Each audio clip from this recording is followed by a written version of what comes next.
It is officially game week, baby. The Broncos will be playing this Monday night. Broncos Country. Let's get ready, baby. We're going to talk about the Broncos Seahawks matchup. We're going to talk about all the news that's come out this week. We're going to talk about real football, Broncos Country. Get ready. This is the Nothing Rhymes with Orange and Blue podcast.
Nothing Rhymes with Orange and Blue podcast. Holy crap, Broncos Country. It's game week! It's game week! Oh my gosh. Oh my God. You know, I'm so ridiculously pumped up right now. It's not even funny, Jay. How are you, cousin? Dude, I'm so good. I'm so glad we're here. I'm not gonna lie. Like, there are sometimes I get kind of sick about talking about like the fourth person on the depth chart and whatnot.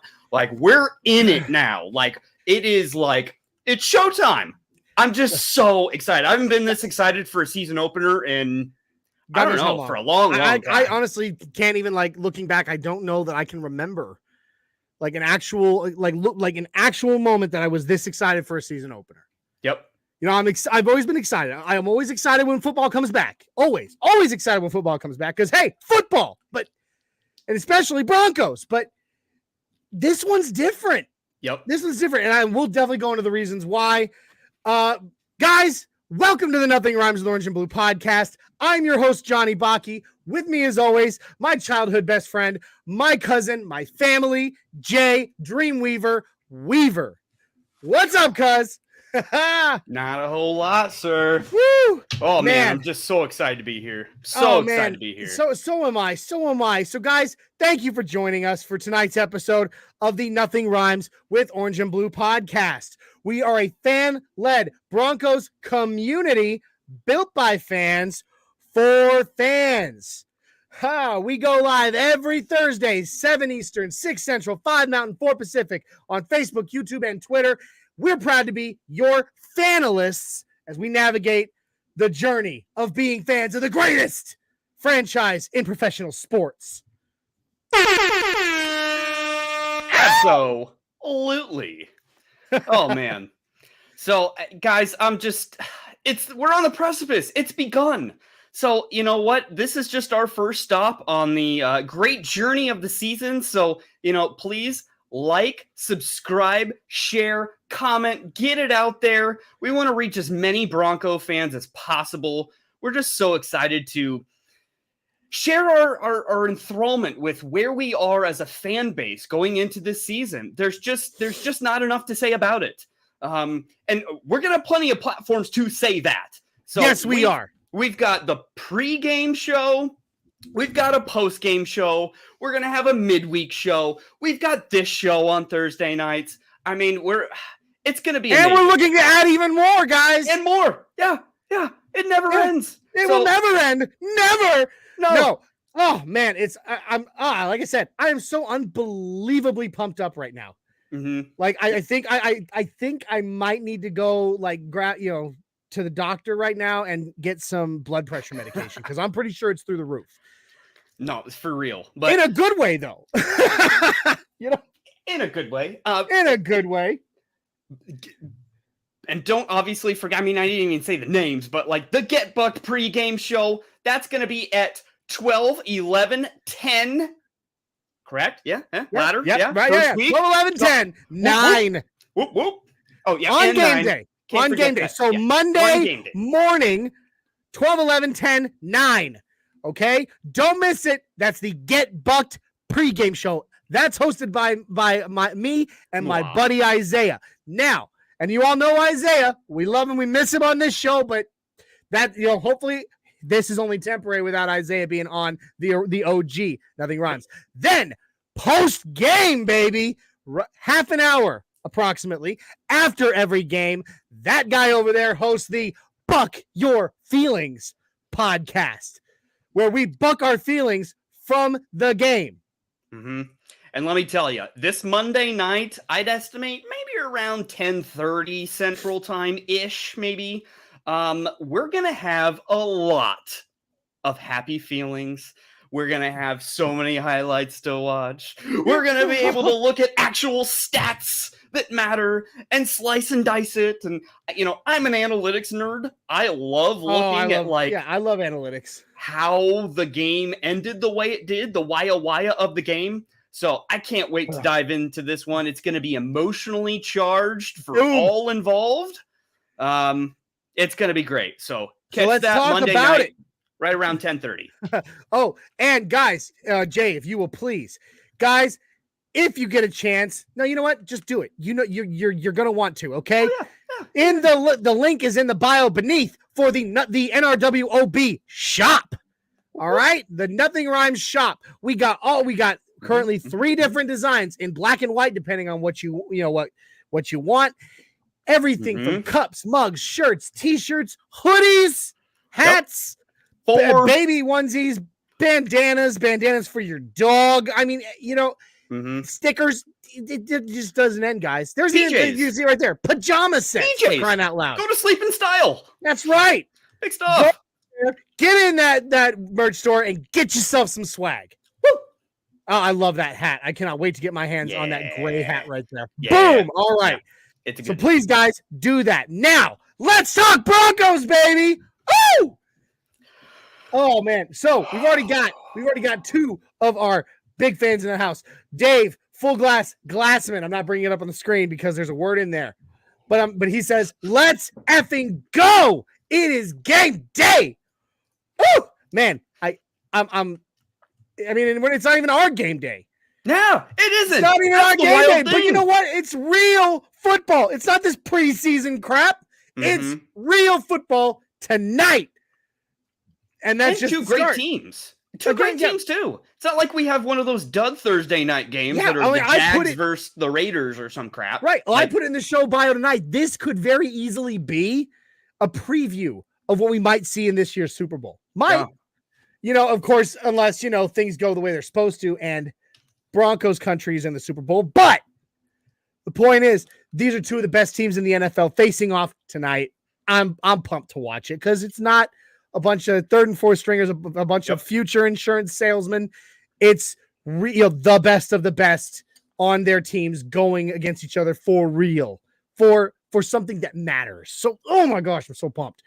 And FYI, public servant announcement for everybody there. You got about 70 minutes to set your fantasy lineups before they lock in. So first deadline of the year, fantasy-wise. I'm so excited.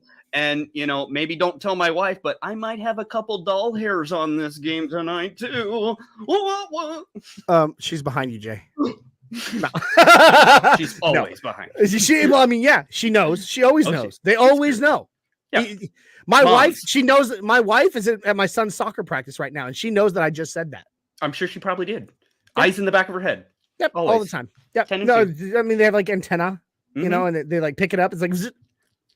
Yep. You know, my favorite Martian. Zzz, if anyone asks, I'm just betting penny stocks. Well, all right, okay, Wolf of Wall Street. Anyway, oh, that's funny. All right, we've also got Rob Merrick, our buddy from Orange Weekly, in the house. He says, "Let's go!" He says, "Go Broncos, baby!" And he says, "I'm calling it now." 2 touchdowns from Wilson, 2 rushing touchdowns. My gosh, got to get those numbers up. Well, yeah, those are rookie numbers, man. You got to get those numbers up. I'm not going to do the rest of that scene from. We are really on a Wolf of Wall Street kick. We are. Wow. Yeah. Yeah, but I'm still not going to do the rest of that scene. I'm pretty sure we get kicked off of YouTube forever. Yeah, probably.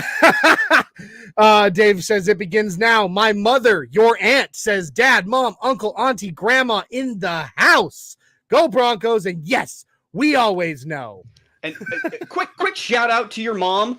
Just got this buck right here. Yeah, Stanley buddy. Cup champions here, but okay. So first game of the year, I had to throw the championship vibes out. We got Super Bowl 50. We got Stanley Cup going. I mean, it's the championship feel.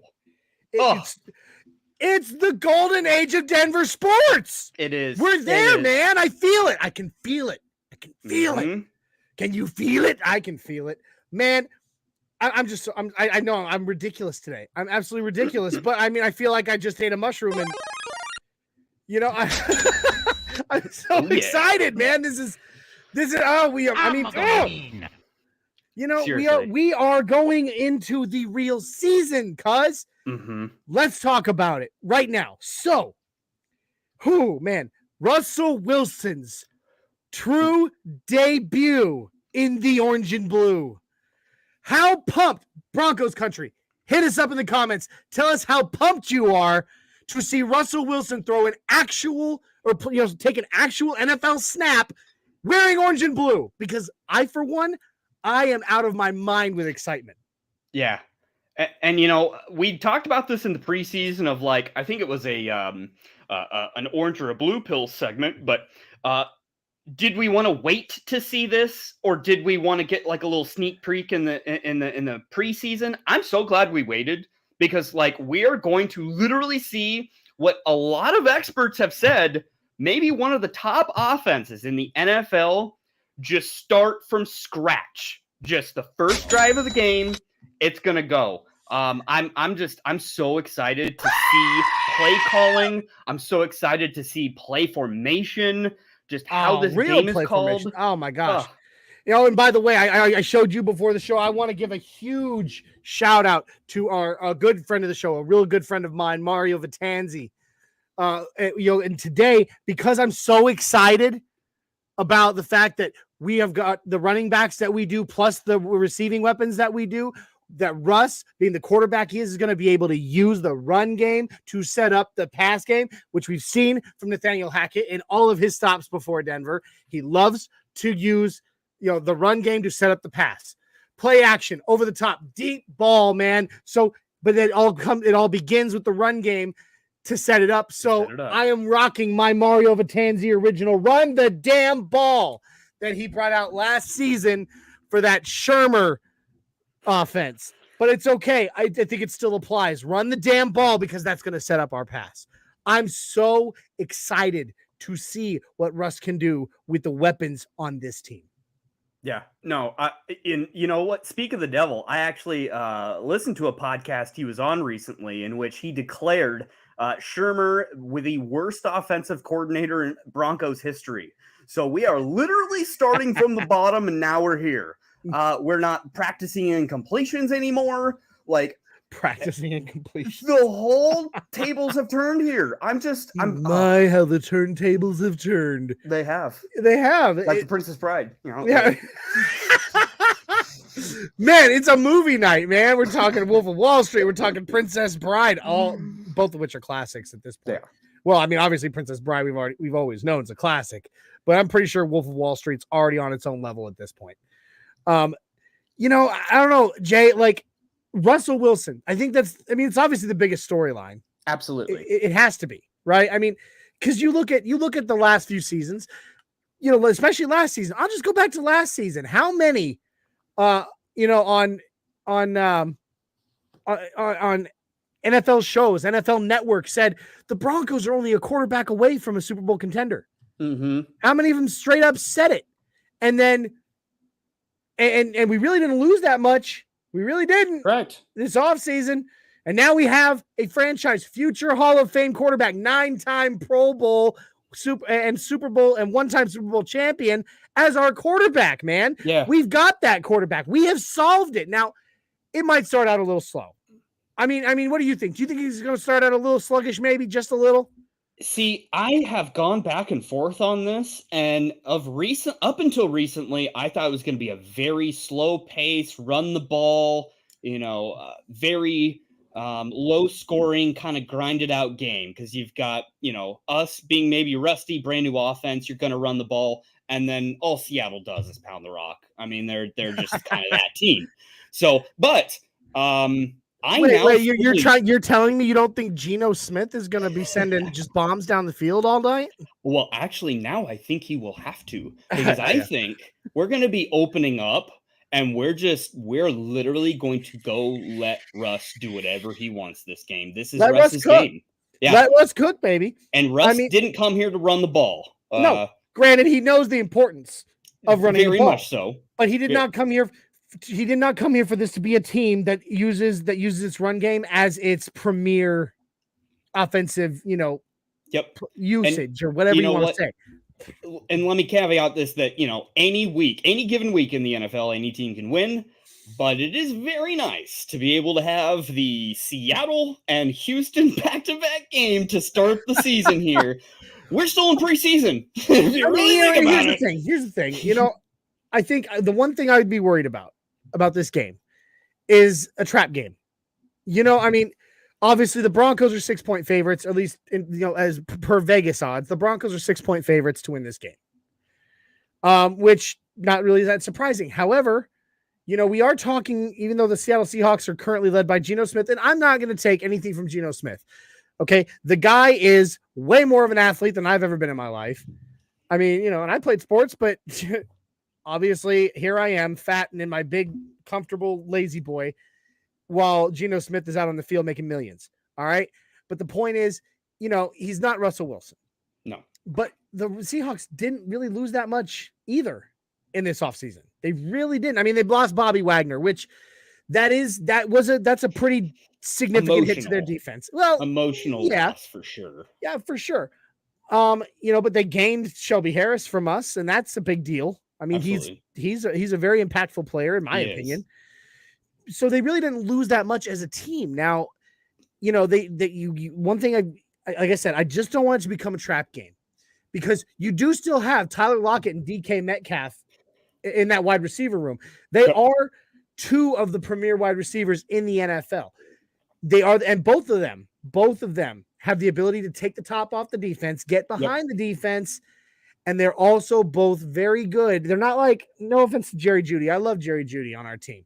But if you don't put the ball in the exact square inch where Jerry Judy's, supposed to catch it, he's not going to catch it. He's not like Tim Patrick, who, God, I wish we still had Timmy Just P go right get now. it. You put that ball up and he's going to catch it no matter where it is. Yep. And that's the kind of wide receivers that Tyler Lockett and DK Metcalf are. So even though Geno Smith is not Drew Lock. Well, he's not Drew Lock. Well, he's not Drew Lock either. He won the job. Poor Drew Lock. I'm sorry, buddy. I don't think it's ever really going to work out for you, and that makes me sad. Another GM that loves him and another coach that hates him. I know, it's so sad. It's so sad, man. The kid's never going to catch his break, but that's, it is what it is. But okay, I digress. Geno Smith is not Russell Wilson. No.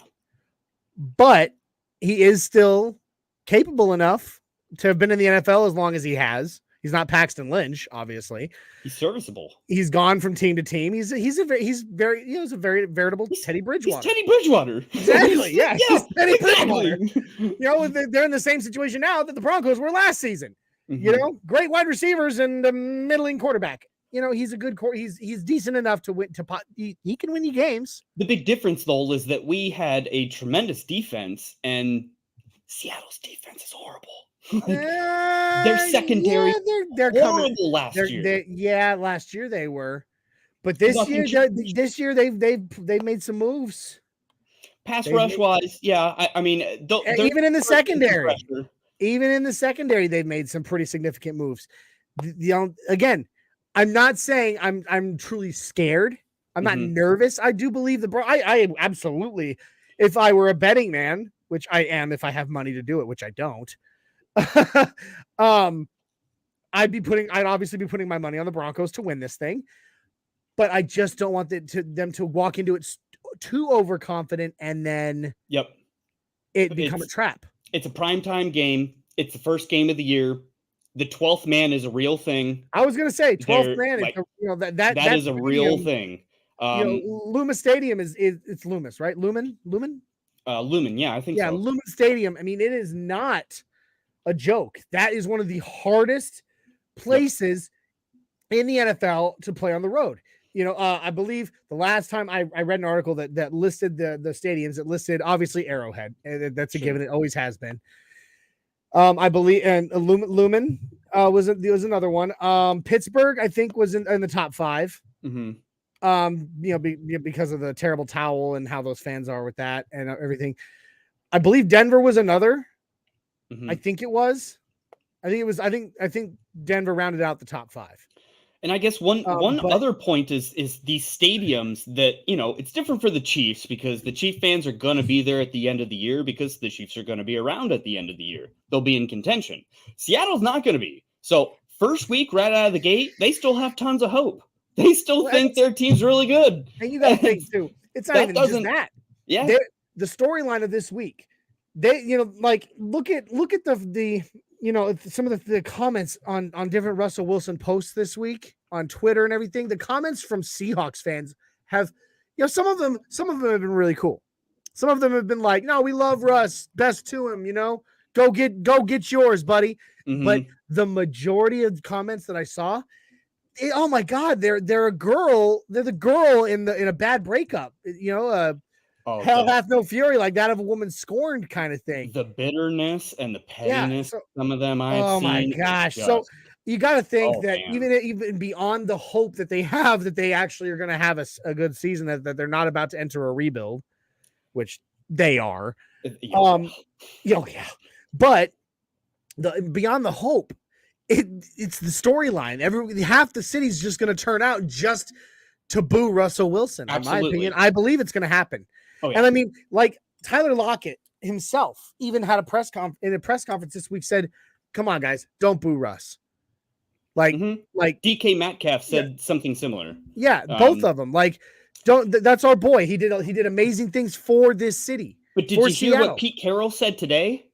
I guess I didn't. He was asked, "What do you think the crowd's going to do? Do you think they're going to cheer him? Do you think they're going to boo him? And what will you do?" And his response was, "Well, we're gonna kind of take a pulse check, and I guess I won't be participating in any of that, but I just think people will do what they do."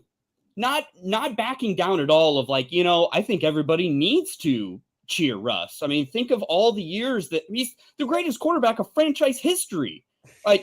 And he's just getting tossed aside. I was talking to a buddy. Yeah, go ahead. I'm sorry. I was talking to a buddy about how eerily similar the distaste and displeasurement that Russell Wilson and the divorce happened, comparable to the Manning Jim Irsay divorce. And when Manning left, have you ever seen photographic evidence of him just stopping by Indianapolis training camp, being buddy with anyone in that organization? Granted, he lives here, and I get that, but that's his team. I'm a real Bronco fan. I get it. he's a Colt before he's a Bronco. I'm not anymore. But not anymore. Not to him. No. That's the point. Is Peyton's like, no, I'm a Bronco. Like, no, in fact, just to add on to that. I mean, I don't remember what it was that I was watching. It was about 6-7 months ago though, and it was an interview with Peyton in his home, and he was sitting in his his trophy room. It's his study, whatever. It's his place. It's like my room here. Obviously I don't have a bunch of trophies behind me because I've never accomplished anything. Hey, but participation. We weren't in that generation. No, we earned what we got. That's correct. That's right. But no, if you looked in the background behind him, right in the back, directly at the back of the room was a giant neon Broncos head. It was neon and giant and beautiful. And you're like, where's the Colts one? That tells you all you need to know. That tells you all you need to know. I get it. That's where he began. He set records there, but then he came here and he broke his own records. I can almost guarantee you 5 years from now, Russell Wilson will be identified as a Denver Bronco. I believe he already is. I honestly do. Yeah. I don't know why. I just have this feeling that he's happier here in general. Oh yeah. At the very beginning, he was happy to go to Seattle because it meant he was in the NFL. Third round draft. His ex-wife was really happy. Oh yeah. I wonder what she's up to. Working at a gas station somewhere. Who cares? She's probably I don't even know. I don't even want to know where she is. She was so weird. She was such a goof. But isn't that crazy though? It's he weird. He was definitely excited to go into the NFL. Yep.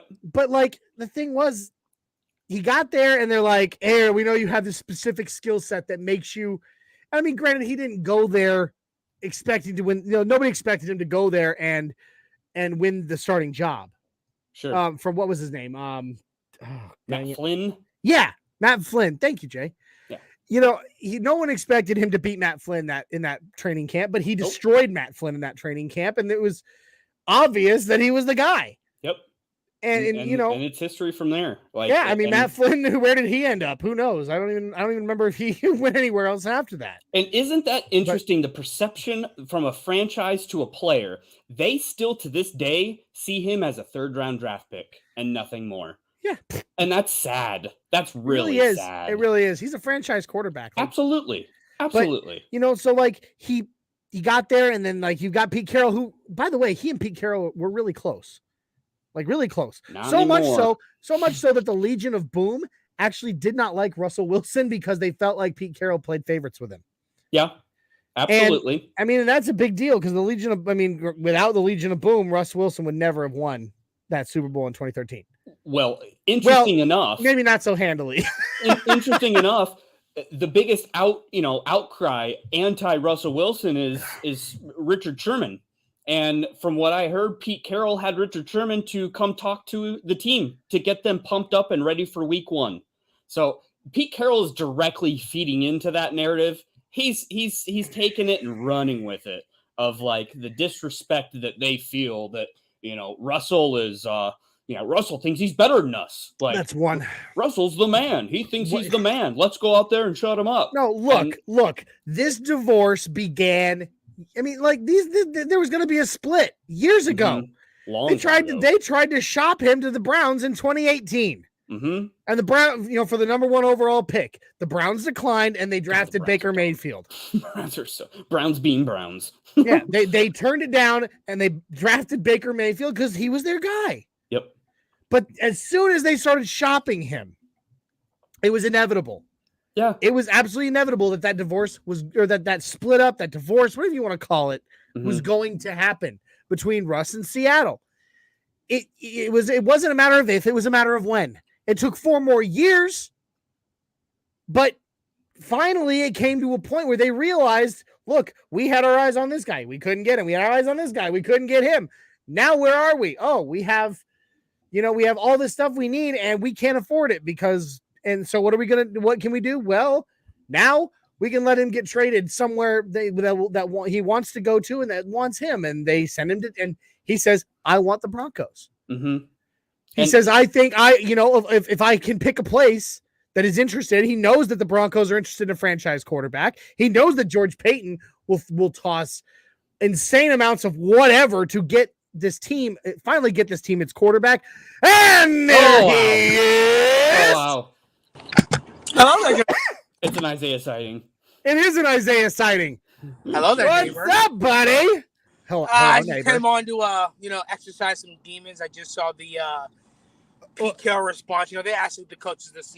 We were talking. I just on that. just That's what said we've been that. on. Doesn't that chap ya? Doesn't Yeah, that it just did. chap ya? You know what grinds my gears? Cap and grinding gears don't describe the feeling I have toward the Seattle Seahawks. Isaiah, do you need some Lubriderm for your bum? I need us to dog walk the Seahawks. That's right. I need to beat the crap out of So them. Isaiah, so you saw the temperament of that press conference. You've obviously read about the expose and ESPN. So you got the flavor of what we're dealing with right now. Does it not make sense? Does it not make sense, Isaiah, that previous to all this, you would have said the Broncos are coming into this game and they're going to pound the rock and it's going to be a low-scoring game. After all of this, I'm thinking Russ goes for like 4 touchdowns. Russ cooks, baby. Unlocks. I said 42-10 Broncos. Russ throws for 360 yards and 5 touchdowns. Yeah, That's how. it's a statement. high I mean, It's personal. Going back to our buddy Rob, he said, "I'm calling it now. 2 touchdowns from Wilson and 2 rushing touchdowns." Oh, I didn't see the 2 rushing. Okay, Yeah. You're good then, Rob. I'm right on with that. About 4 But the touchdowns point- for Russ. The point is, like, I think, because like here's how I see it is that Russ is a very humble person. Mhm. He knows now. Granted, he knows that he's one of the best of all time, and he wants to be the best of all time. But that's the sign of a good competitor. Mhm. But he's still a very humble person. He still loves Seattle. He still loves the city, loves the people, loves the time he had there, and it was very amicable for him when he left there. He has no animosity, even though for years, for 10 freaking years. He's had a head coach who refused to use him for with the potential he actually has. He walks away with zero animosity for them. Just like, you know what? I'm going somewhere else. Mm-hmm. I love you guys. Best of luck in your future endeavors. And then the Seahawks, not just the fan base turns on him like in Seattle. They're not even remembering all the good he did for the team, good he did for the community. But not only does that fan base turn on him, but his coaches, the other players, except for DK Metcalf and Tyler Lockett. I'll give them their props. Yep, both of them did. stepping up and say, "You better cheer for Russ." Yep. Both of them. Well, This is something. Go ahead. That they can't get the narrative correct. They can't decide the Seahawks fans, because they're Seahawks fans and not Russell Wilson fans. They have to stick to their tribalism and say that, Russ is the one that wanted out. Russ is the one that quit on us. Russ is the one that left, regardless of any story that happens. But, they asked Pete Carroll, they said, "Hey, how should the fans react to Russell Wilson?" And he gave the weakest. Yeah. Worst. Such a push. I think he said, "Oh, I'm going to leave it up to the 12th man. I'm not going to get a part of that."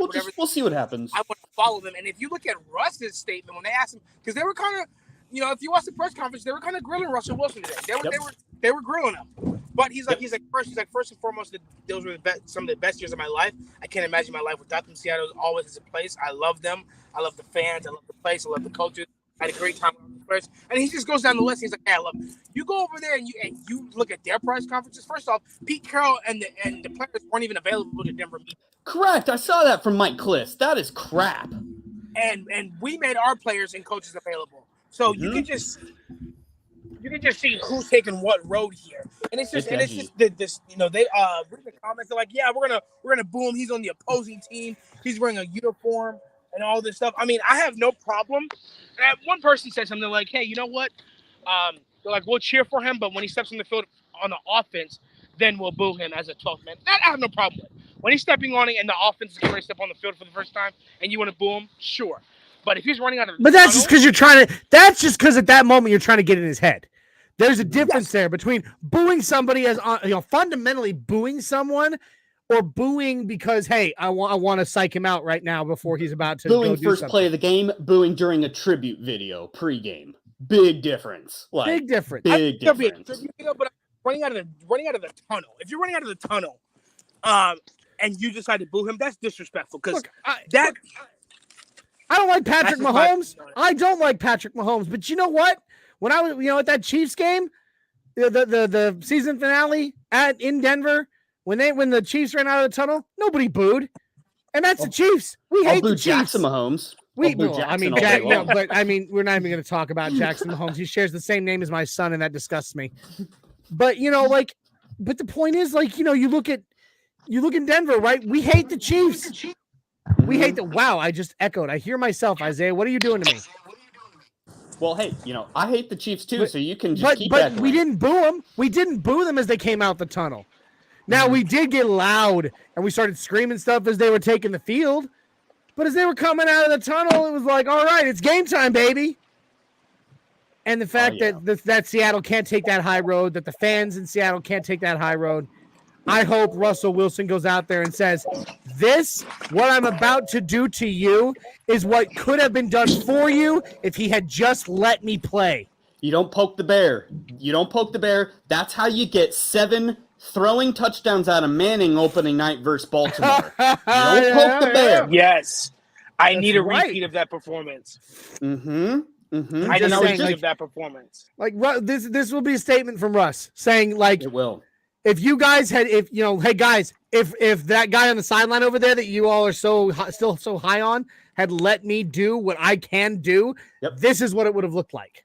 Yep, and he'll never say it in public, but behind closed doors, he looks over at Hackett and says, let's go, dude. I know you want to do this, but I need this game. This is mine. Well, and it's the season opener, so not only is it against his former team, so he can make a statement to his former team, but the Broncos have been counted out a lot of things this year and this before the season starts, and it gets under Broncos country, it gets under our skin. And so this is a statement game, not only against his former team, but to the NFL. This is a statement game. And, this washed up narrative is kind of crazy. And I tweeted this earlier about Russ being, this narrative that he's washed up or whatever the case may be. Okay. Russell Wilson averaged 40 touchdowns and 103 passer rating. He's the best deep ball throwing quarterback and the winningest quarterback in the last 10 years. That's in a run-first offense. Yes. That's in a defensive-minded head coach. That's what run, pass, Russell Wilson saved us in the fourth quarter. He averaged 40 touchdowns, 103 passer rating, best deep ball in the NFL, most winningest quarterback in a run-oriented offense. Now, you take that, you put him inside of a pass-first offense, a Kyle Shanahan scheme with more weapons, the best running back duo in the NFL, the number 3 defense with the number 4 offensive line. 40 touchdowns a year was not his ceiling. It was his floor. I mean, we may not see. I like what you're saying. I don't think we're going to see 80 or something like that. We're going to see 80 touchdowns.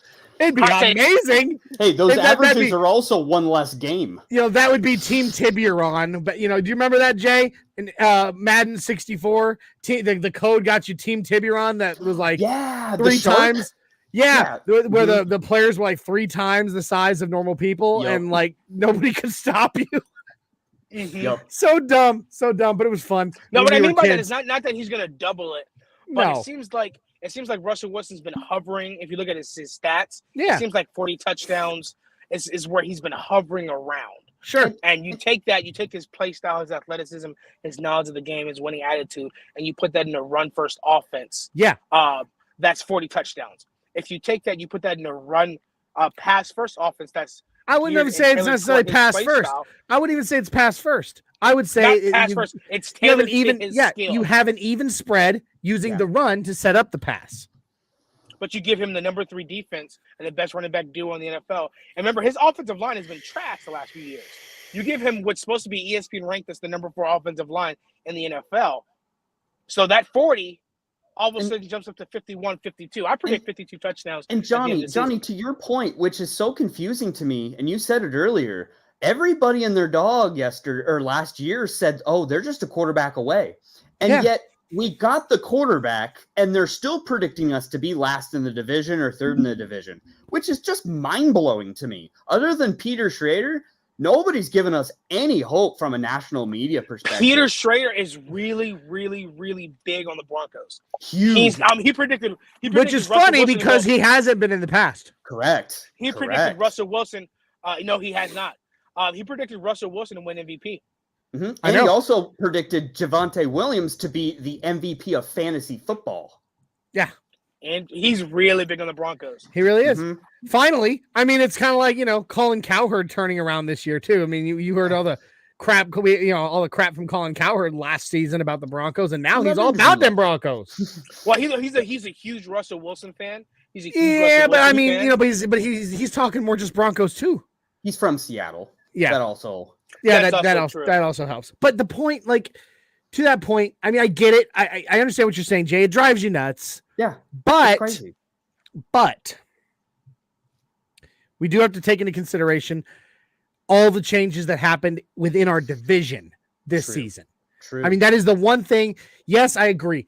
It is infuriating that we're getting like 4th place in the division odds from a lot of people when last season they were saying we were only a quarterback away. And if our division had remained what it was, we might have been, and we added Russell Wilson and nothing else changed. Yeah, we probably would. I think the division changed so much because we added Russell Wilson. Oh yeah, I think. Russell Wilson was a domino, dude. He was the first domino in a long line.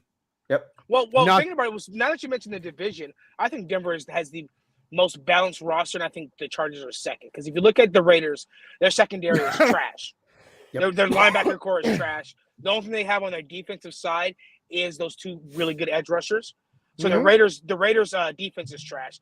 The Chargers would be second and most balanced, but they have some new guys, Khalil Mack, J.C. Jackson, and they have to get used to with Joey Bosa and Derwin James. Their run defense is not good at all, and they have no run game on the offense side of the ball. They have no run game. Look, no run game. I think the Chiefs I agree with on the you. other side. Yeah. The Chiefs on the other side. The Chiefs defense is just garbage. Oh, their defense is terrible. They have a good offense. The Chiefs are going to be in a lot of shootouts this year. They're still the Chiefs. They're still the Chiefs. Weak. Their offense is weak. I mean, their defense is weak, but their offense is good. They're still king of the division until proven otherwise. Yeah, Andy Reid's still there. I think when you round it out, the Broncos had the most balanced roster. Yeah, I mean, I agree with that. I mean, that's what it is, Jay, is that it is infuriating that we did add the quarterback when everybody was saying they're only a quarterback away last year. Yep. Well, you're but still 4th. The division changed. The division changed so much that it makes it very difficult for us. Yeah. Now, that being said, I'm not counting us out. I still believe we could make that run, baby. Woo! I think we can make it. And KB82 comes in. He says, "What's up, fellas? Do you see Montreal Washington having a bigger impact this year than KJ due to him coming off the ACL?" I was just thinking about that 7 minutes ago. Actually, I do, but I don't think it's just that. I do, Kenny. By the way, it's good to see you, brother. It's been a while. So here's to you, my friend. So cheers. But 92 Philly Law says, "I got you guys winning the division." That's what's up, baby. That's somebody who knows what's up. It is 92 Philly Law. Welcome to the NRW Crew. Cheers. Here's to you. And Isaiah's drinking water. Wiener. Hey, and I got the Eagles winning that division, so there you are. I do too. That's true. 92 Philly Law. We got the Eagles. I also have the Eagles winning your division. Yep. He says people seem to forget how dangerous Russ is with a good roster around him. Right, because he hasn't had a good roster around him for the most part. Going back to Kenny's original question. I was going to answer that. Yeah. Go ahead. You go first, and then I'll go. I was thinking about that, KB. I swear, I was like, you know what? I wouldn't be surprised if KJ Hamler can't be that explosive, super duper guy. I wouldn't be surprised if Montreal Washington ends up taking over that position, maybe somewhere down the line. I think Montreal's more durable. So far that it seems he's younger, he's fresher. But not that much younger. Not that much younger. He was limited. I think I'm not sure if the injury report came out was regarding the game this Monday. I think it was regarding practice. Yeah. If I'm correct, I think the practice was KJ Hamler was limited. All those guys are limited because they're going to rest them up. Jonas Griffith is back full. Yeah, Jonas Griffith back full, and you had Billy Turner, Josie Jewell, Billy Turner, Randy Gregory, and KJ all on limited. Which again, Jay and I were talking about it before the show. I agree. I think it's just to rest them up. It's just to give it, to not take any risk. But to going back to what he was asking about Montreal. See, personally, I'm going to stand by my guns on this. I said that Montreal Washington was the steal of the 2022 draft for us. I said that when we drafted him. I looked at Isaiah and I was like, dude, watch. This guy is going to be something special. He is my favorite pick of this draft. Well, and Isaiah was like, really? Over Nick Bonito? Over Greg Dulcich? You're crazy. And I was like, just watch. Hey, let me piggyback off that. And this is, something we need to get to at some point during this cast. But recent press conference by the man, the myth, the legend, Emmanuel Sanders, who recently retired. He was describing when he first got to Pittsburgh, he was a late round draft pick, small wide receiver. He got drafted in the same year as Antonio Brown, another very small inside slot wide receiver, not well recruited. That moved to the outside. Correct. And Montreal Washington is Russell Wilson's guy. He handpicked, and he's got the opportunity because of injury to begin the year. I could see Montreal Washington blowing up and maybe not giving KJ Hamler his job back. That's what I'm saying. I can see. I mean, I hate it for KJ because I do love KJ, but I'm a huge Montreal's my dude. Like Montreal to me is Rod Smith. I'm seeing Rod Smith in his future. The question would be is if Montreal would take over KJ Hamler's spot, do we still keep him on special teams? Do we want one of our wide receiver 3 or 4? I don't think you let someone with the speed that KJ has, as long as he really does still have that speed, go.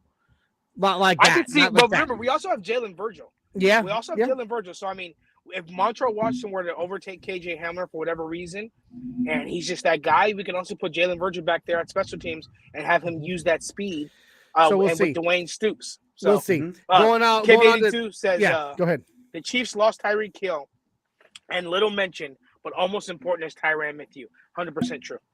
Yeah, and that's the thing. I've heard so many people talk about losing Tyreek Hill for the Chiefs, and I'm like, no, dude. Here's the thing. Yeah, was Reek?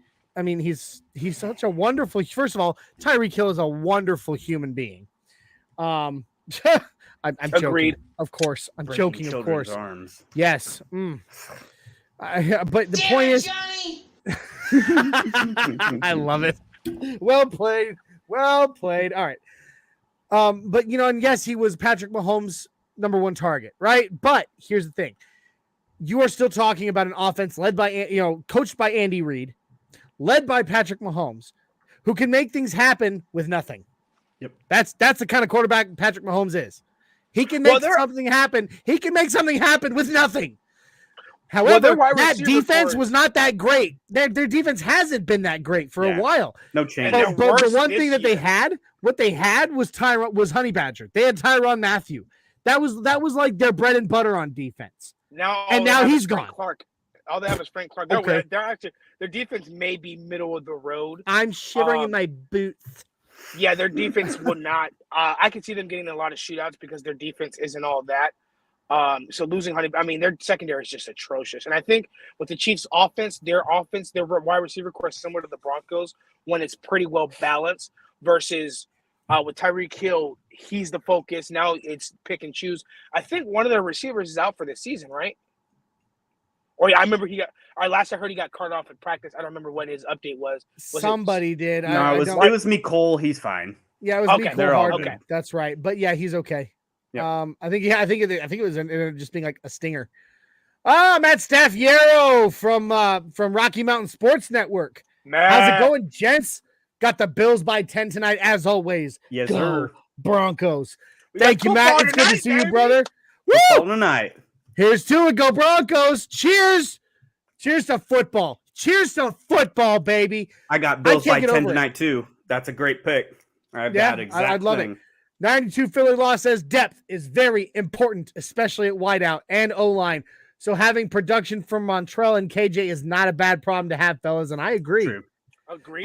That's what this whole preseason's been for us. Sitting there going trying to figure out who was going to be, who we going to cut. Yeah, like it wasn't who we going to bring in to fill a need. It was who can we possibly cut. Yep. I can see our receiver core being used a lot like Brian Daboll used in Buffalo with Gabe Davis, Stephon Diggs, Isaiah McKenzie, Jamison Crowder. I can definitely see us, interchanging with different sets and 11 personnel, 12 personnel, 13 personnel, set formations. Montreal and for example, Montreal Washington's touchdown was a reverse. Was a reverse in which him and KJ were on the foot at the same time. I could see Cortland, KJ, and Montreal and Jerry Jeudy on the foot at one time, and one set, and the next one you have Alberto, Cortland, and Jerry Jeudy, and KJ and Montreal. Yeah, so it's going to be Nathaniel Hackett. I mean, Nathaniel Hackett's like a kid in a candy store. Oh my God. Yeah. I don't know. And that's not even thinking about maybe having Javonte and Melvin on the field at the same time. Oh yeah, 2-back sets, baby. Ooh. I mean, you're a monster. Yes, that's what that is. A monster. It's beautiful, man. And I like what Philly said there was it's a good depth is a good problem to have. Yes. Dude, you guys see Seth Williams is a Jacksonville Jaguar now? Yeah, that cut neat. It's a good fit for him. It is. Look, we'll play him in London. I hope for him that Trevor Lawrence and him can find a good connection. Because he is a good dude. He didn't really get much of his chance here in Denver, which it happens. It happens. Look what happened to Shaq Barrett. By Christian Kirkstock, everyone. By Christian Kirkstock. George Payton is very smart. He let Seth Williams put some good tape on film, and then he's like, all right, test the waters, and he got picked up. I believe Seth Williams will be a starter in Jacksonville. I wouldn't be surprised. He's a good body third down red zone receiver for Trevor Lawrence. Now that Laviska Chenault's gone, my boy Laviska. Oh God, I would be so pumped if we could ever get Visk in Denver. Dude, if we could have Christian McCaffrey and Laviska on the same team, oh my God, Christian I might not handle it. It'd be Christian delicious. McCaffrey's injured. Yeah. All right, so I never draft him on fantasy because he's always injured. But I was going to say, I was going to tweet. I wanted to do a meme, and I wanted to tweet it with Homelander, the gif of Homelander when he's walking, and he's like. But it was the on the top. I was going to say when Javonte Williams goes to the sideline and Melvin Gordon subs in. Yeah. Fresh legs. Defense are like, oh my God. Yeah. Running back. What's the I thought that was you laughing. No, that was the soundboard, dude. Oh man. Killing me, Smalls. But I want us to get to a little bit more. There we go. Philly Law says, loving the vibe on this channel. You guys got a new subscriber. Here's to you, Philly Law. Yeah. Thank you. Yeah, buddy. Love it, brother. Hey, make sure I don't know if you're a Broncos fan because since you were here, but whether you are or not, feel free to drop by anytime, buddy. This is what we do. We love football, baby. We're Broncos fans. We are Broncos fans through and through. Always rocking orange and blue, forever repping Mile High, Broncos fans until we die. However, we love football, baby. Yep. And if you come in here and whether you are a Broncos fan or not, you come in here, you want to talk football with us, we will love you. You are family if you are here. So always feel free to come join us. NRW Crew, baby. Philly Law officially in the NRW Crew. Yeah. Boom. Yeah. Thank By you, the way, Philly. I'm a big fan of the Eagles this year. I'm interested to see the Eagles play because they got AJ Brown, and what they were missing was that wide receiver 2 on the other side of Devontae Smith. And they had they had a top 4 offensive line last year, and they had something like that. Yeah. In the NFL. So and they got they got Jordan Davis on the defensive side. I think Philly's figuring out a way to turn it around. Especially after the whole Carson Wentz debacle. And they have 2 more first-round draft picks next year. Hold on, here we go. Philly says, I'm a diehard Eagles baby, straight from the bird's nest, but I can relate to football lovers across the world, except the Cowboys. Yeah. Which, I hate the Cowboys. Yeah, we hate the Cowboys too. Obviously, we don't hate the Cowboys as much as we hate the Raiders and the Chiefs, but if there is a single team, I can honestly say, if there's a single team, Philly, outside of the AFC West that Broncos fans hate, it's the Cowboys. America's team, please! It might be I don't think any of us were born the last time the Cowboys won a Super Bowl. No, Jay and I were, but Isaiah wasn't. It may be. I may hate the Seahawks more than the Cowboys. No, I just hate the Seahawks fans right now because they're such wieners. After this week, I'll go back to the They're Cowboys, acting like such wieners. All right. We'll field this question real quick from KB82, and then I want to talk about some matchups. Merlot. Yeah. Great. Who who has more TDs this year? Sutton, Judy, and KJ, or Javante and Merlot Gordon? I love it, dude. Merlot Gordon. KB82, did you hack my phone or something, or my brain? Because I swear I've been running through all these questions in my head all day. That's twice in a row now, dude. Come on now. I think Judy has more yards, Sutton has more touchdowns. No, he hasn't hacked your brain because you still know that 101 is better than 82nd. Yes, that is true. So he obviously, because if he'd hacked your brain, that would be all twisted up. Yeah, he would have saw the 101st German Eagle in my brain and he decided to leave immediately. Run away. But I thought to myself, Cortland Sutton this year will have, what did I say, 1,300 yards. 10 you touchdowns. said 1,300 yards, at least 10 to 12. So I think he's asking for positional. So Sutton, like Judy, KJ about the wide combined. receiver room, or are we talking about the running backs? Running backs versus wide receivers who will have more touchdowns. Who will have more? I think receivers. Honestly, they have to be receivers. I think there will be more receiving touchdowns than rushing touchdowns, but I don't think there will be that big of a spread between the two. No, I agree. I think it'll be pretty even. The reason why I think the Broncos win the AFC West is for this exact reason. Because when you go through the roster and you talk about Russell Wilson and everybody does it across all mainstream media, all main sports channels, all podcasts, we even do it in our brains. When you talk about Russell Wilson, the Broncos, and the roster we talk about these guys. I'm sorry, we talk about Alberto. But we always forget we have the best running back duo in the NFL. And I think that's why the Broncos win the division, is because we're like, oh yeah, Jerry Judy, Cortland Sutton, all this stuff. Oh snap, we have 2,000-yard rushing running backs in the backfield. Hey, and don't sleep on a couple Russell Wilson that is why rushing touchdowns. That is why I said it tonight. I am rocking my run the damn ball hat. Is because everybody, granted, I want to see Russ cook, but we cannot forget how powerful our run is going to be as well. Yep. We're gonna forget. We're gonna be watching the game and be like, oh man, you can see the receivers. Is that Javante Wilson a 37-yard run? Yeah, I forgot we can run the ball. Mm-hmm. I forgot we can run the ball. He can run the ball. Right, and you're right, Jay. Russell Wilson would be like, oh, come on, get the ball. Russell, throw it. Oh, wait, he just ran for 17. Hey, I forgot he can run for 17 yards. He's arguably in the best shape of his life. Did you see his face for press conference compared to now? Chiseled, dude. Yep. I mean those jawbones though. Mm-hmm. You know, I mean, good Lord, the guy looks like he was shaped. Yeah, the guy looks like he was hand shaped by Michelangelo right now. You know, like he lost.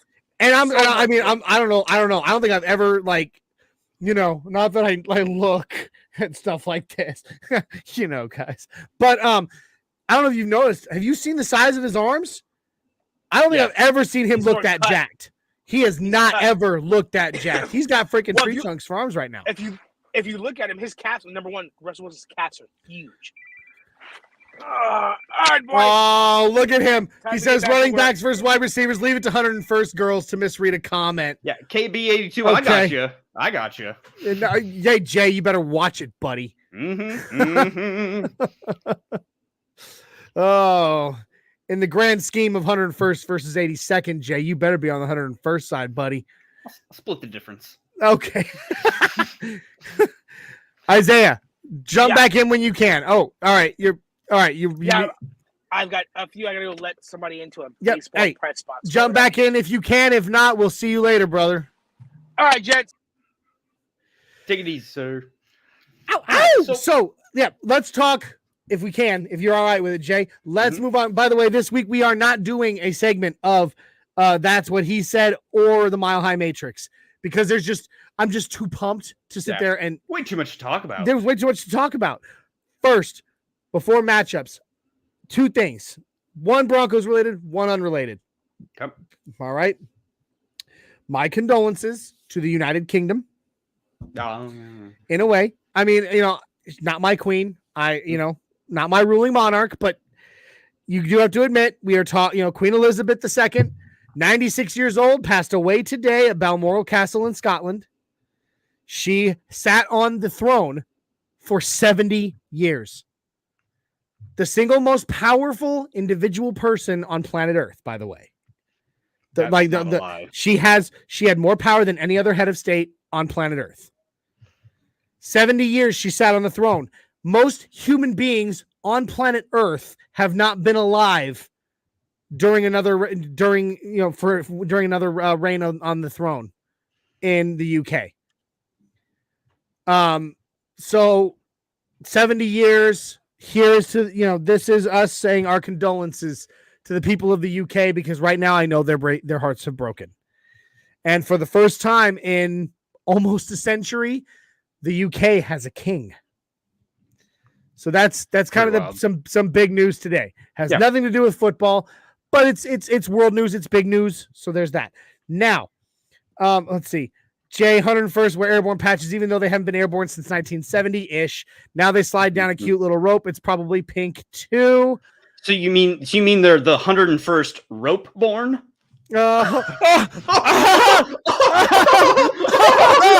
Oh, good Lord. You know what?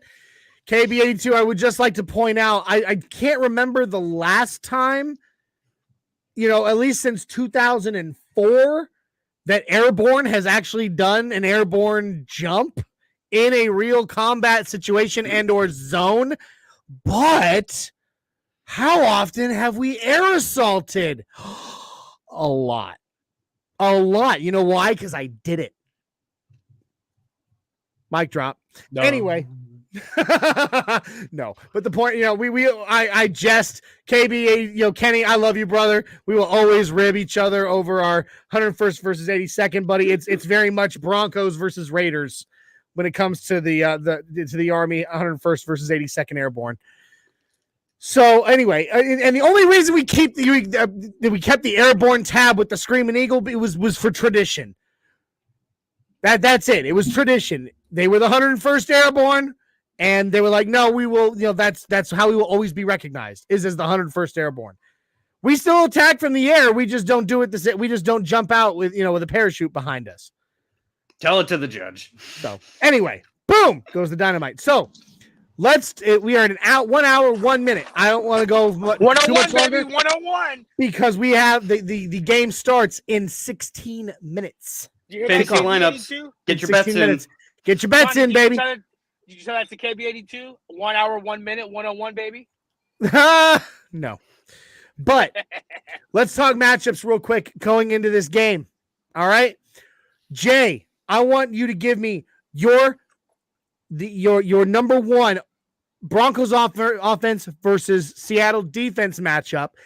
Then I want you to flip-flop it, and we'll talk about it, then flip-flop it and give me your Broncos defense versus Seahawks offense matchup of the week. Jay, you better not steal mine. Jay's going to steal mine.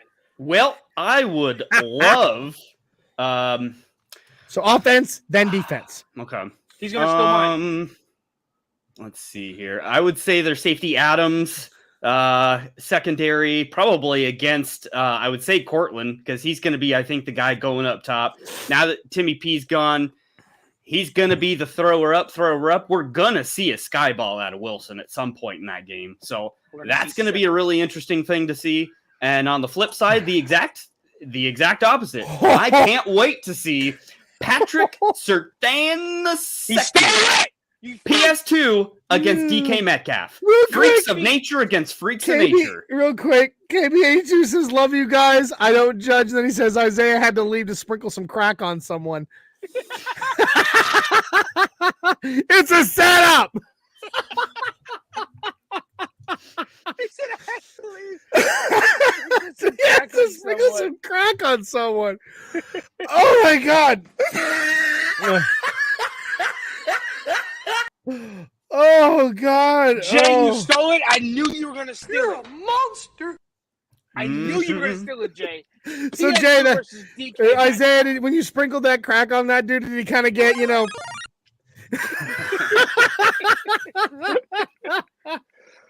Oh, that was amazing. All right. So oh man. So you said Adams versus Sutton. Yep. And on the defense, you said Sutton versus Surtain versus who? Metcalf. DK. All right. I'm so mad at you, Jay. All right. So I glad I went first. I can't disagree with you. I think they don't really have much. Actually, you know what? I take that back. I got mine. All right. Well, we'll go with you next because Jay stole mine too. So I want a little more. That's the main one. Well, there's a couple I can look. Here's the thing. Here's the thing. I think if Jero Evero is really smart, we will see some flip flopping of PS2 on DK and Tyler Lockett. Yep.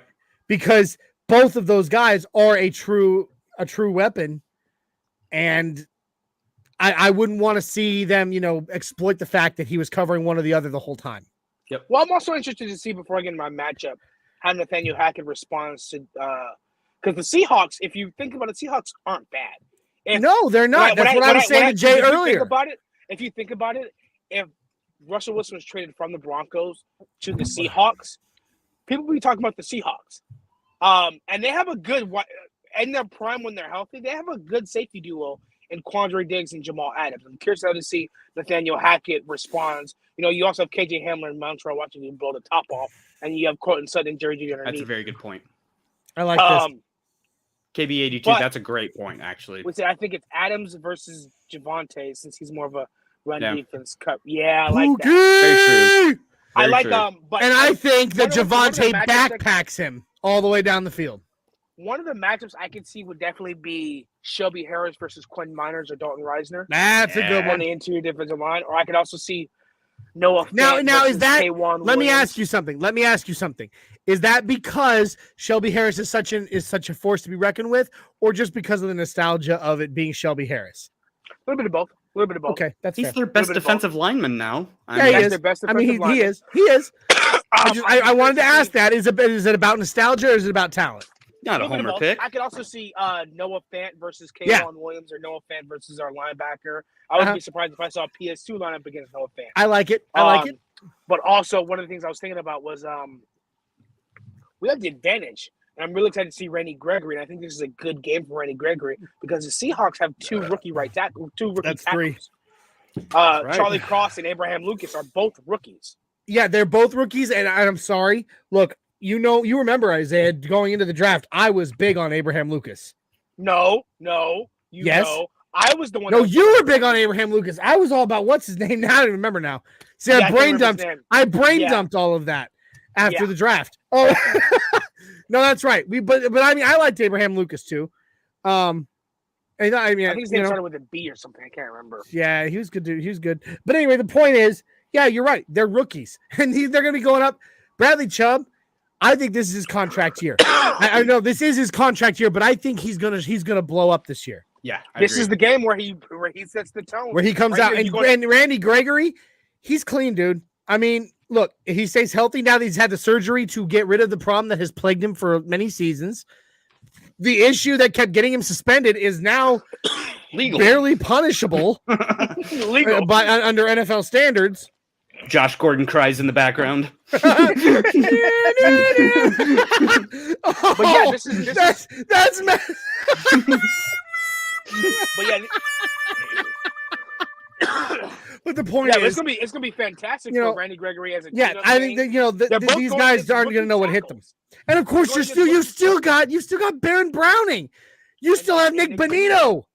I mean, the thing is that we may never have to worry about DK Metcalf and Tyler Lockett if Geno Smith can't even get the ball off because the rookie tackles are getting beat up. Let's not forget, coming from the inside, Deshaun Watson, DJ Jones, and Draymond Jones. Not Deshaun Watson. I said Williams, didn't I? You said Deshaun Watson. I'm pretty sure I said Williams.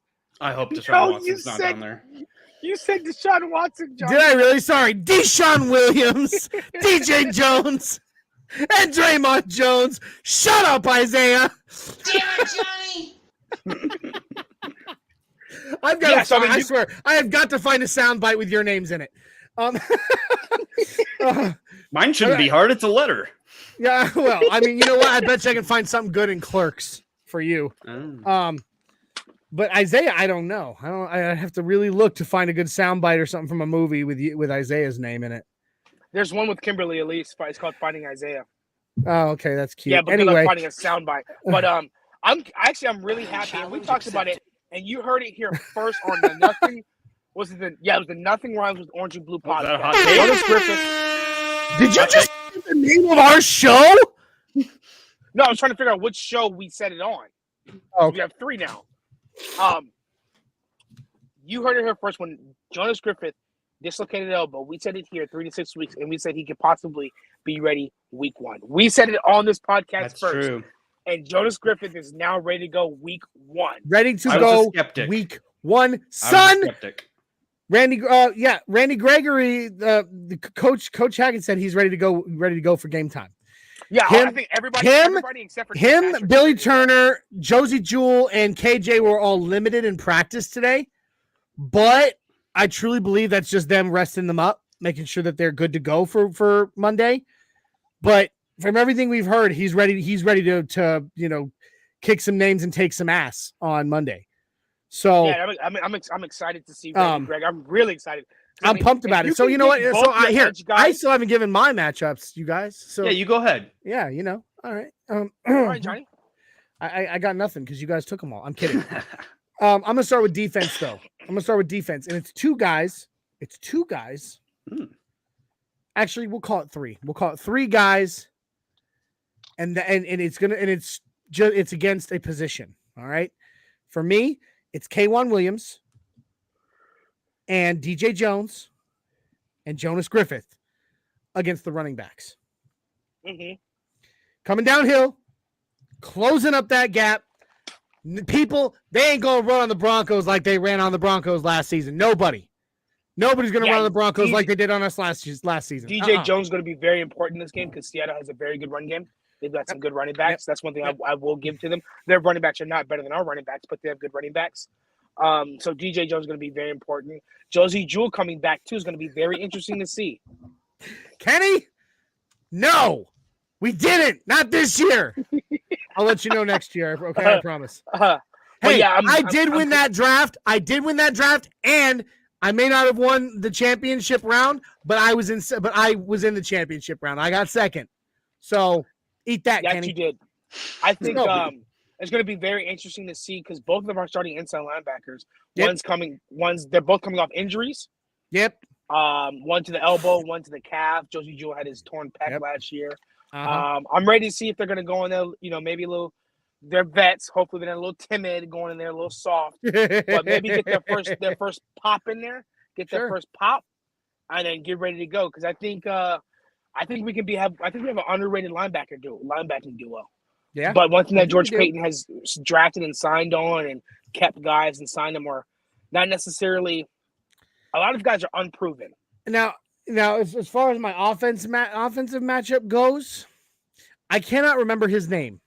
Who's covering Lockett? I don't envy them at all. You know what? Darby. Here's the thing. Ronald Seattle Darby. offense? Yeah. Who's covering Lockett? It could be Ronald Darby. It could be Patrick Surtain. K1. Like I said, I could see them flip-flopping Pat Surtain across the field to cover either, one play on DK, another play on Lockett, because that kind of could really throw off Geno Smith on who the hell am I going to throw to? Well, that's what the offensive coordinator is going to be looking at from above. KB82 says, Johnny, if you ain't first, you're last. You're correct, except that Isaiah was last. Yes, I was. Yeah, just one thing that Seattle's going to be looking at is everyone's going to be looking at is who's in the game. Are they both in the game? They're going to be like, hey, where's number 2 on the field? Where's number 2? Oh, he's lined up over Lockett. Mm-hmm. And they're going to call plays. They're going to look for PS2. But I think what they're going to do, if Evero's smart, which he is, he's going to have PS2 on one side and Justin Simmons helping on the other side. I agree. Yeah, I mean, I don't see any reason not to do that. Yep. None whatsoever. Okay, so offensive, I cannot remember his name, and I had it before the show, but now I've blanked. Pass rusher for Seattle. Cliff Averill? Shelby Harris. No, pass rush or edge rusher. He's number 10, right? Yeah, but I can't remember his name. I was just playing. I had this before the show. Yeah, he's decent. Okay, yes, him versus Garrett Bowles. I think he rushes off the left side though, and so I think he'd go against Billy Turner. Yeah, that's true. If Billy Turner is starting, we still don't know. It hasn't been announced yet. That's going to be interesting to see. Okay, so you know what? I'll change mine up a little bit. I'll say him, and oh my God, I've got to figure this out. Where's my phone? Where is my phone? It's in front of me, right in front of me on this desk. I've got to figure this out right now before we get out of here because this is I can't remember his name either. night. If I don't remember Carlos Dunlap. in my brain before. It's not Carlos Dunlap, is it? He's on No, there. it's not Carlos. Is he? Carlos Dunlap Yep. plays for the Seahawks? Yep. He's a decent. He was good in his prime. He's getting older, but he's still a threat. He's still a threat. One thing I don't want to do is I don't want to look past the Seahawks. Yeah, that's who it was. Pieces here and there. That's who it was. It's Carlos Dunlap. Yep. Number 10, yeah, Carlos Dunlap. He's a threat. Yep. He's a threat. Big threat. So you know what? That's my offensive is whoever's going to be at the right tackle position, whether it be Calvin Anderson or Cam Fleming. Didn't Benjamin Allwright said that irregardless from a health standpoint of Billy Did you Turner, just he's use super out of shape? irregardless? Did you just use irregardless? I did. Jay! Here. Oh my God! Benjamin Albright is cringing right now at the simple fact that you said irregardless. He sensed it. He felt it. He probably did. He spilled soup on his black also a shirt he's grammar wearing, I'm Nazi. sure. I am also a grammar Nazi. So the fact that you use the word irregardless, oh, Jay, what were you about to say though? You said Benjamin Albright said what? That Billy Turner's super out of shape, so it has nothing to do with injury. He's grossly out of shape. So he ain't starting. It's not Billy Turner. There ain't So no they're way. gonna- I said that to you last night, Isaiah, that he is out of shape. He is not in So they're football gonna shape start- right now. They're going to start. It's Calvin Anderson. Yeah. And Jay, again, don't ever say that word again. I like to see that. I want to see that. I want to see Calvin Anderson go in there and Again, He's a good against left Carlos field, Dunlap. but- I mean, let's see I'd like it. to see him go in there and really just go in there and just do something. Yeah, just, you know, and go in there- KB82 is right. KB82, thank you. Thank you for reminding me. It's what's his name. That's right. All right. All right, guys. So, hey, we're going to talk way more about all this on Monday morning during the Get Bucked pregame show. Sorry, wow. The Get Bucked pregame show. But we've had a great show. Isaiah, it's been awesome that you were able to jump on in the middle of this, even though you had to step out in the middle to frame somebody with a little bit of sprinkles of crack. Yeah, he's arrested now. Yeah, he's in the back of the car. I didn't hear you say watch your head or read him his Miranda rights. You better get out and do that right now before I sprinkled you crack use the on him. case. You think I care about his Fifth Amendment? Yeah, I think you do. He's got a gun. It's an apple. He's got a gun. No, it's a vacuum cleaner. Damn it, Chad Kelly. Yeah. Anyway. Somebody poisoned the water hole. This has been fun. So we will see all of you Monday morning, and you better all be here. Broncos Country, NRW Crew, be here Monday morning, 11 Central, 12, 11, 10, 9, okay? For the Get Bucked pregame show. Monday's game day, boys. Can you believe that? Oh, my gosh. Oh! So, let's get ready to roll. Earlier. I was talking Yeah. to my wife earlier, and she was like, because she's waiting for the iPhone 14 to come out, and she's like, the date was wrong or whatever. She's like, I have to wait another week. And she's like, I'm so impatient. I was like, now you know how I feel about football season. She was like, shut up! Game day! You're a monster. Yes, I don't care. And by the way, the fact that they just came out with the Apple or the iPhone 13 like 6 months ago, and they're already on to the 14. Oh my God, that's gross. It is. They're just But mass manufacturing. it needs to stop. It's got to stop. Anyway, I mean, what's the deal? Do you guys remember? It was not that great of a movie, but do you remember? Did you ever see the sequel to Tron Legacy? I think it was called a few years back. The one with Jeff Bridges? Yeah, no, Jeff Bridges is in both, dude. Old Jeff Bridges as opposed to young Jeff Bridges. Let's say it that way. You talking about the old Jeff Bridges from Tron? Yeah, that one. Yeah, I thought that one was pretty good. It wasn't bad, but it definitely didn't get the hype that it could have. But the point is, I remember them saying, like, there was a scene in it where they're like, guys, we're about to release this year's new operating system, the OS 13. And they're like, so what makes the OS 13 better than OS 12? He goes, this year we put 13 on the box. That's basically. iPhone, dude. That is iPhone, bud. So anyway, Agreed. Like what makes the iPhone 14 different than the 13? Well, we put a 14 on the box. We added a 4. Yeah, exactly. So anyway, I digress. Guys, thank you for joining us for another fun, oh my God, we're so pumped up episode of the Nothing Rhymes with Orange and Blue podcast. Game week 1! Oh my gosh, it is time. God, I'm still so freaking pumped up. Jay, I think I'm about to have a stroke. Johnny, bring that to the Titans game. Duh. Anyway. Yeah, no, by the way, I'll go ahead and say it right now. Anybody out there who's trying to figure out a game to go to that they, come to Nashville. Come to the Broncos Titans game in Nashville. Myself, Jay, Isaiah, we will be there doing a live show from the tailgate, and then we will be in the stadium. Come on, guys. Come on down. Come to Nashville. Hit us up at the tailgate. Hang out with us. Eat food with us. Drink with us because we do that well. Yeah. Come out, eat, drink, be merry with us in November in Nashville against the Titans. Be there or be square. I'm just kidding. That's the stupidest thing I've ever heard. I don't know why they ever said that in the first place. Be there or be square. Anyway, thank you for joining us for another exciting episode of Nothing Rhymes with Orange and Blue podcast in week 1, 20. Woo! Week 1, 2022, baby. We will see you on Monday morning, 12, 11, 10, 9. Facebook, YouTube, and Twitter for the Get Bucked pregame show. Then don't forget, about a half an hour after every single game, so Monday, will be the Buck Your Feelings postgame show with Jay and Isaiah. Guys, it has been an absolute blast. It is game week. Real football's back. They kicked off 3 minutes ago. That's how bad this was. We made it. Yeah. Oh, did they? Well, that or the broadcast started. I'm not sure which because I haven't pulled it up yet. Football, baby, football. But We made it. is Finish here! By the way, but between the two, go Bills. Oh, absolutely. Yep, go Bills. Well, yeah, Von Miller's on the Bills. He's playing against his former team. Yep. Go Bills. Go Bills. But I'm also Go from Bills. Los Angeles. Huh? I'm also from Los Angeles. No one cares. I Still just go want to Bills. watch some. I just want to watch. I just want to watch some football, baby. Yeah. So, hey, I just wanna let's watch get some out of here. football. Let's go watch some football. But can you guys please get your arms out with me? Well, Isaiah, you're in a car, so I doubt it.